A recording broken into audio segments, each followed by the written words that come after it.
those of you that have gas cylinders at home, please, this video is very important for you if you don't want something bad to happen to you. How many of you have seen those gas explosion videos on social media? Somehow you say, thank God it's not me. Who told you it can't happen to you? Today we are going to be educating our viewers about gas safety. This gentleman has come all the way from Plateau State to come tell us about gas safety. Imagine you just finished cooking and this thing is not switching off. So what will you do? Bringing a phone close to the gas, is it bad? It's not too safe to bring the stuff closer. Leakage is the first thing that causes gas explosion from cylinders. If you see your gas producing foam like this, it's obvious that there is a leakage from this valve. You know, normally gas doesn't smell on its natural state, the way it's produced. But I do perceive gas smell. No, that is an odorant added. Well, another way to detect gas leakage is through the smell. I remember a man came to refill gas and he told me he has been using his gas since 1985. I was not born then. He's sitting on a time bomb. Mr. Linus, it seems you know so much about gas safety. Can you tell us about yourself? Who are you? And what do you do for a living? My name is Linus Idoko Ejembi. I'm a gas safety expert. I'm into the training, you know, both online and offline, you know, on every level of the business, whether retail aspect, the plant level. You mean you do gas training for a living? Yes. What is the most common thing that causes gas explosion in Nigeria? Well, the first thing is leakages. I get it. Leakage is the first thing that causes gas explosion from cylinders. Are you getting it? So if a leakage is not detected, it can easily lead to gas explosion. So how do we detect gas leakage? Okay, so I'm going to show you how to practically detect gas leakage if you use counseling. So this is a detergent, like any detergent in the house, and you just get like water you see here, then you add a little, you know, detergent to it. That is all. So the first thing is to use this soapy water to spray it on the valve. We call this the valve. So what are we doing now? So we are trying to detect a leakage from a cam cylinder. This is a cam cylinder. And the first thing, we need to start checking it from the valve. By using the soapy water, you make sure you get it there, make sure you puncture just the cover. So this is it. You spread it around the valve.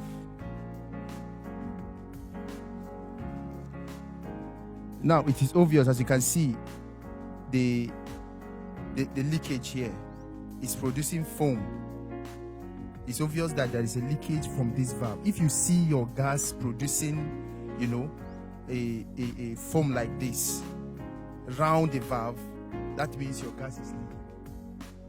What if it's the soapy water? Sir? No, it's not the soapy water. You understand? Now let's use this as another example. Let's spray water around the valve and see. This is a 12.5 cylinder. Now just check the difference here. You can't see any, you know, bubbles coming out from any of the side. Yeah. Now take a look at this. Look at sound. Yeah, it's still coming out. It's still coming out. So wow. It's danger.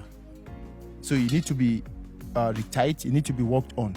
Okay. You understand? They have to fix it. They have to fix it. Okay. So that is the first method of checking for your leakage if you have a cam cylinder. Then if you have the 12.5, you do the same thing. You spread it around. You understand? Or on the top of the valve. This is okay. The gas can be leaking from the top of the valve or from the side of the valve. You understand? So this is okay. While the top of the valve is okay, but the sides, as you can see, look at it, gas is seriously coming out. You understand? So you need to be worked on. Sir, do you know the most surprising thing right now? I just bought this cylinder. This cylinder, I just bought it. It's new. So what this is even trying to tell us is that some of the cylinders we buy may not even be original, because why would something new be leaking? That is a problem. You see, the problem is the first place that should check this is where you refill it. I think the fault is coming from there first. So the gas plant you refill it are supposed to detect this leakage before even giving you out. So when we are talking about safety, it starts from the gas plant where you refill. You understand? So what he's trying to say is, if you go fill your gas, those gas people are supposed to check if the cylinder is leaking. If they find out that the cylinder is leaking, they are supposed to help you fix it. Sure. This should be fixed in a gas plant. But these days, we see a lot of people going into the business of starting out their gas refill business. But they are not so educated to know how to do these things. And because of that, their customers will suffer. So I just hope that those of you watching, where you go to refill your gas, they are educated enough to do all these checks for you. Do gas cylinders get expired? Yes, they do get expired. How do I confirm if my gas cylinder is expired or close to expiry? There are cylinders that they will write the expiry date directly, but it is not specific. Like for instance, if a cylinder is written expiring date as 2025, for instance, and it was produced 2010, between 10 years it should expire. Making instance now. Now imagine that the usage of the cylinder starts in 2015. You should know that within that 5 years, the cylinder have not been used, so it's not necessarily expired. But the thing here is going to recheck it. Are you getting it? You will see on the cylinder it is written last tested. So the normal thing that happens in Western world is that they have centers where they can go to retest the cylinder. So according to the Standard Organization, what is actually required is when you check the last tested date on your cylinder, you see the last tested. There are some you will see the month and the year. The month can come in alphabet. You understand? You will see a number from A to D. A is the first quarter from January, Feb to March. Then B is from April to just like each quarter of the year. You understand? Then the year will follow suit. So for instance, if it is A20, like A98, that is to tell you that as of January to March of that 1998, your cylinder should be due for a retesting. That was the last time they tested. So it is advisable that from that 1998, according to the Standard Organization, add 15 years to it. Because a cylinder should be used for maximum of 15 years. Then it should be taken for a recheck. But unfortunately, in our country, we don't have centers where people can go and check the integrity of their cylinders. Do you understand? Our government need to come in with that by producing centers. Just imagine in the whole of this country, there is no anywhere people can. We have hospitals that people can go check their body, but cylinders, people produce cylinders, that are not approved by Standard Organization, entering the market. Are you getting it? So from that time, back to your question, you should be taken for a retest, whether you should continually use it or not. Do you understand? So that is it about the expiring date of a cylinder. It's not actually straightforward because of how I analyze the date of manufacturing and the time of the expiring date written on it. But the major thing here is going for a retesting of the cylinders. Very, very important. Wow. How many of you already knew about something like this? This is information that I never even knew about, to be honest. Which means that I've just been careless because I never knew that this was a good way to check if your cylinder was leaking. So what will make a gas cylinder to leak? Is it because of usage? No. So like if you say you just got this, right? It's possibly from the company. The valve was not well tight. You need to apply thread tape.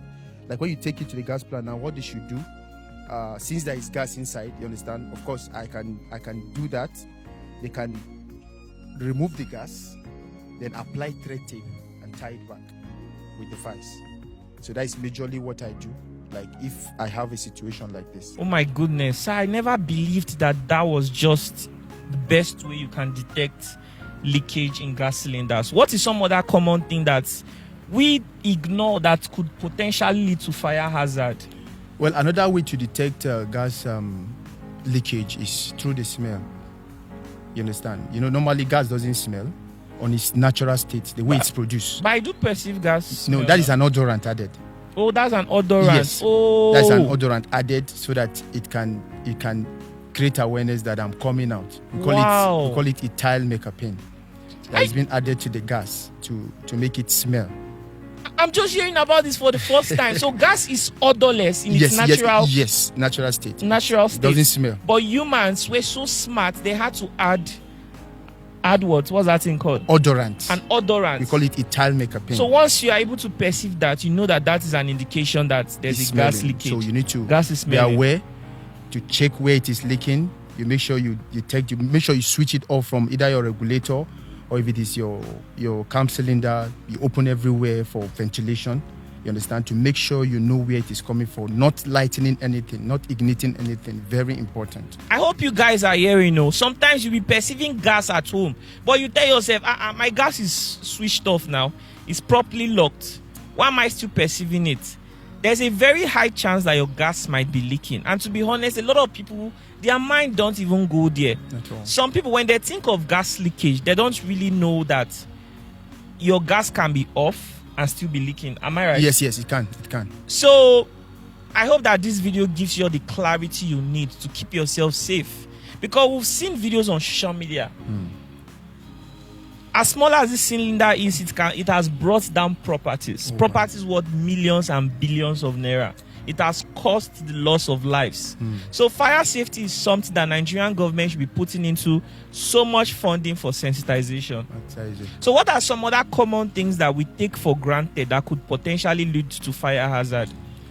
Well, the thing is that a lot of people there are unsafe acts. People act unsafely in handling gas. Like just on Saturday that just passed, a customer of mine nearly could have had a fire explosion. You understand? And what was a mistake? When she called me, I have to go down to see the event, to see what really happened, because I always teach these things on social media. So she called me. I was like, Linus, I could have been dead by now. What happened? Our gas caught fire just this Saturday. And she didn't know what to do. Yes. Now, it was her mistake. She had this charcoal fire in the kitchen. Do you understand? Then she went to refill her gas, but the charcoal was not that burning. It was just almost dying off. So on coming back, she never knew there's still fire left in that charcoal. So she was trying to tie a regulator on her cylinder. And when you're tying in some gas will be thank you very much. Gas will be coming out. So in the process of trying to